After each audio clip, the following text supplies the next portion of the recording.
जय श्री कृष्ण दोस्तों आज हम एक गहन विषय पर चर्चा करेंगे और उस विषय में दो तथ्य सामने आते हैं। एक आता है कांवड़ यात्रा और दूसरा आता है श्रावण मास का महत्व। तो सबसे पहले मित्रों हम समझ लेते हैं कि यह कांवड़ यात्रा प्रारंभ कैसे होती है, यह कहां से प्रारंभ हुई, इसका इतिहास क्या है। तो दोस्तों इसके लिए हमें यह जानना होगा कि यह कांवड़ यात्रा चलाई क्यों जाती है।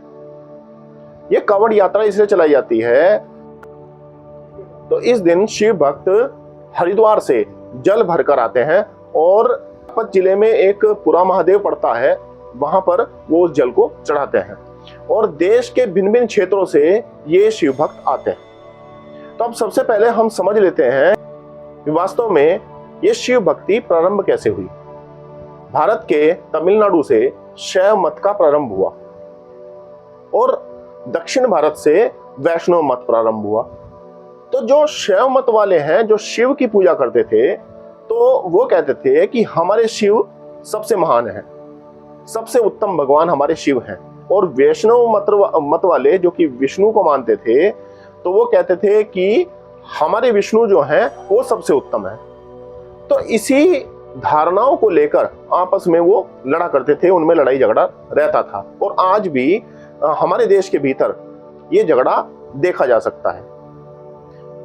तो दोस्तों जब शैव मत यहां से प्रारंभ हुआ, वो अन्य देशों में फैला, तो उस शैव मत के मानने वाले जो लोग थे वो शिव भक्त कहलाए और वही शिव भक्त फिर ये कांवड़ यात्रा उन्होंने करनी प्रारंभ की। उसमें लोग ये भी करते हैं, जो कि शिव भक्त हैं, वो क्या करते हैं कि वो श्रावण मास में अपने कुएं से या और जगह से भी जल लेकर शिव की पिंडी पर चढ़ाते हैं। लेकिन जो शिव भक्त ये मानते हैं कि जिनकी अपनी धारणा है कि वो पुरुषार्थ करके हरिद्वार जाएंगे और वहीं से गंगा जल भरेंगे और तब वो शिव के ऊपर चढ़ाएंगे, तो उनकी अपनी एक भक्ति करने का तरीका है। तो अब हम ये समझ लेते हैं कि ये कांवड़ यात्रा प्रारंभ कैसे हुई। इसमें दो कथाएं प्रचलित हैं। पहली कथा है रामायण में श्रवण कुमार की, कि श्रवण कुमार अपने माता पिता को तीर्थ यात्रा कराने के लिए लेकर जा रहे थे और वो कांवड़ के जैसा ही एक कंधे पर रखने का बनाया हुआ था, तराजू की तरह का होता था वो। उसमें एक तरफ पिता को बैठाया और दूसरी तरफ माता को बैठाया और वो तीर्थ यात्रा कराने के लिए लेकर गए हुए थे। एक कथा है। उसके बाद दूसरी कथा है कि आदि गुरु शंकराचार्य, उन्होंने जो उनके शिष्य थे, उन्होंने उनसे कहा कि आप हरिद्वार जाओ और वहां से गंगा जल लेकर आओ और घर घर में जाकर वेद का ज्ञान दो। तो वहां से भी कांवड़ यात्रा को प्रारंभ होना मानते हैं। तो अब दोस्तों ये तो आपको खुद ही निर्धारित करना है कि वास्तव में ये कांवड़ यात्रा प्रारंभ कैसे होती है। ठीक है, बहुत सारे लोग हैं जो कि अपनी भक्ति को कर रहे हैं, उसमें हमें कोई दोष भी नजर नहीं आता। लेकिन हाँ, दोष एक जगह नजर आता है कि जब वो लोग इस कांवड़ यात्रा में जाते हैं और ज्यादातर लोग भांग पीते हैं, शराब पीते हैं, धूम्रपान करते हैं और कहते हैं कि हमारे शिव ने भी विष पिया था। तो मैं उनको बता दूं कि शिव एक वाक्य है, एक शब्द है।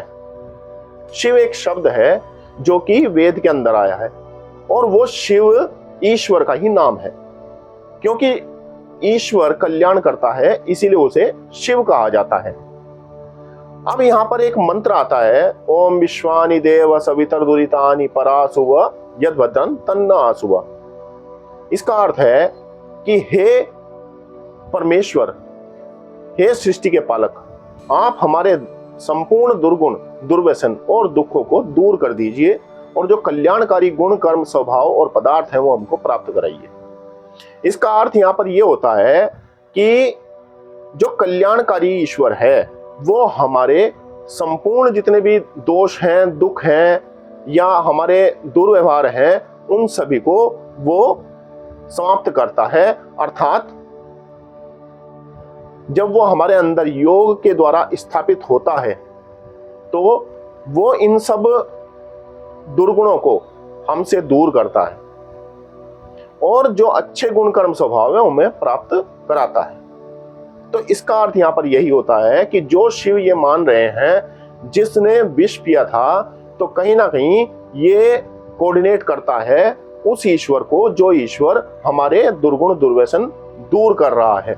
अर्थात वो उस विष को, यानी कि जो दुर्गुण दुर्व्यसन हमारे अंदर हैं उन्हें वो हमसे दूर कर रहा है, यानी कि जो विष है उसे हमसे दूर कर रहा है। तो यहां पर जहां तक है जो मैं मानता हूं ऐसा कुछ अर्थ आ सकता है। तो दोस्तों अब हम दूसरे तथ्य पर आते हैं। दूसरा तथ्य है श्रावण मास। श्रावण मास में ही कवड़ चलती है और श्रावण मास का भी हमारे जीवन में बहुत बड़ा महत्व है। श्रावण को हम कहते हैं चौमासा। चौमासा भी बहुत सारे लोग बोलते हैं कि चौमासा आ गया। तो इस समय क्या है कि वर्षा आती है और वर्षा आने के कारण जो हमारे खेत खलियान हैं उनमें पानी देने की आवश्यकता नहीं पड़ती। तो किसान जो है वो इस समय थोड़ा खाली हो जाता है। तो इस समय क्या होता था वैदिक काल में कि जो हमारे ऋषि और आचार्य हैं वो गुरुकुलों से निकलकर, वो जंगलों से निकलकर गांव-गांव में आते थे और वेद का प्रचार किया करते थे।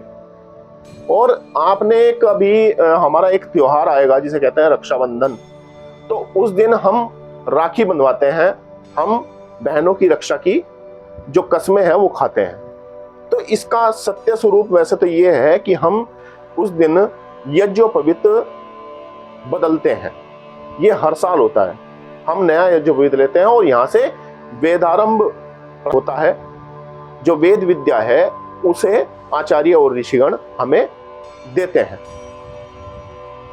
तो दोस्तों मेरा एक छोटा सा निवेदन यही है कि जब आप किसी कार्य को करते हैं तो उसे बुद्धि और विवेक से जानकर और अपने शास्त्रों से पढ़कर तब करें, क्योंकि हो सकता है कहीं आप धर्म के चक्कर में अधर्म तो नहीं कर रहे।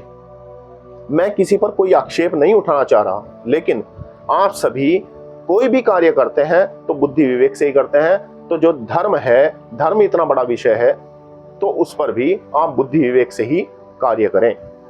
और मेरे वीडियो को ज़्यादा से ज़्यादा आप शेयर करें, लाइक करें और इस पर कमेंट भी करें।